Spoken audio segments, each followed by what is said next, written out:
napunta karon makigistorya sa atong kaugalingon. Matud pa ang magpadayon.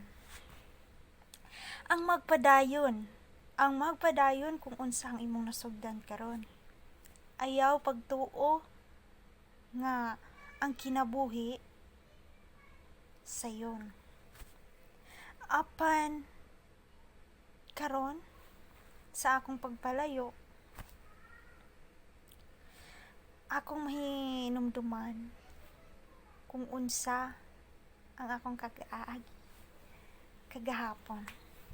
Ang magpadayon sa katapusan, siya ra gayud ang muluwas. Ang magpadayon sa katapusan, siya ra gyud ang gantihan. Kung sa imong pangandoy karon, naa ka sa imong pagduha-duha,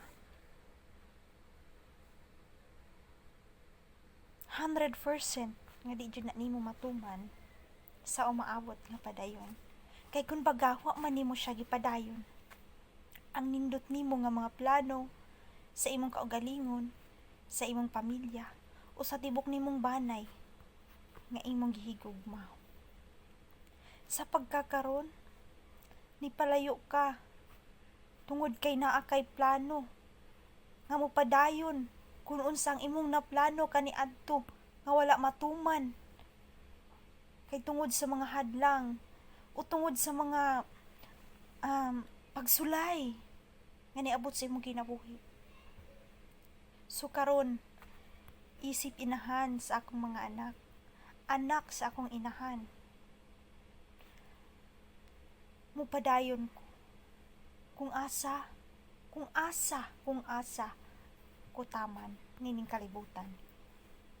Sa pagkakaroon na ako sa layong lugar, layo sa pamilya, layo sa imong mga anak, naata ng pagsulay, naata ng mga kasakit nga imong gibati. Apan ikaw ra gyud ang nasayod ni anak. Yes, moingon ta nga okay ra ko diri, ayaw mo problema diha kay okay ra ko diri. Deep inside, gitago nimo kung unsa ang imong gibati tungod kay gihigugma nimo imong pamilya. Gusto nimo sila nga dili mabalaka sa imuha. Pero imo rang gitago kung unsa ang imuhang gibati ngadto para sa ilaha. O sige, ihatag nako sunod, ihatag nako ni mauni ang akong gusto nga inyoha nga harong malipay mo. Yes, musulti ta tungod kay naatay paghigugma sa atong pamilya. Pero ang imong gitago dili ikalimod. Tungod kay gibati ka ug mga kabalaka sa imong kinabuhi, tungod kay ikaw nag-inusara ra.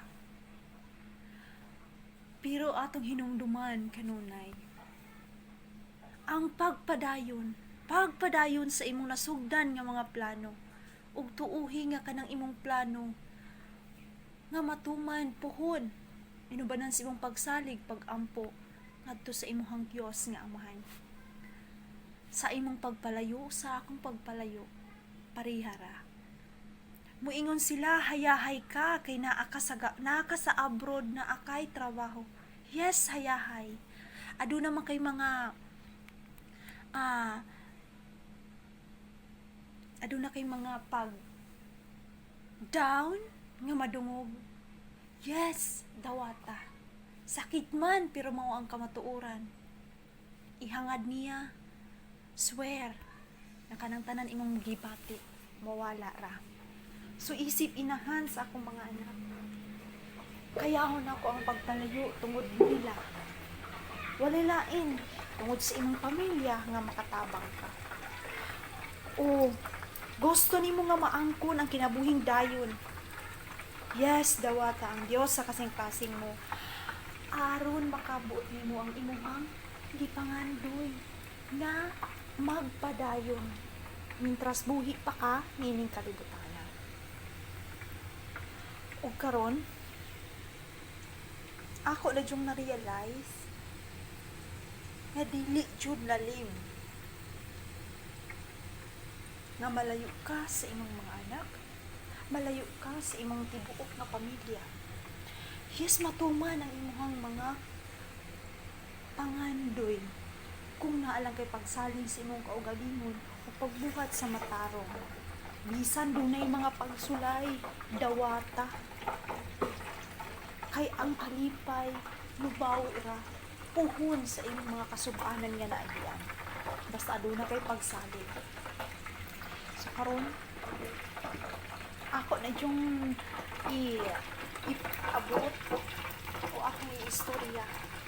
First time na ako yung istorya tungod kay huot na kaya akong duhan. Gusto na ko iwas-iwasan. Daghan ako gibati. Binhi na anak ko sa rayo.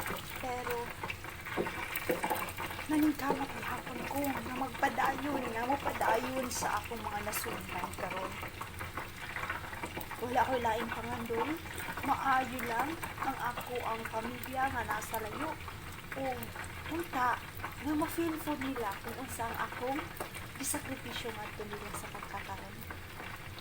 Sa akong mga igsuon nga nausaw sa layo nagagwanta nga nagpalayo sa ilang mga anak sa ilang sa among tagsatag sa akong mga igsuon duha ka buok sa inyong pagpalayo sa inyong tagsa-tagsa ka pamilya labi na gyud sa inyong mga anak.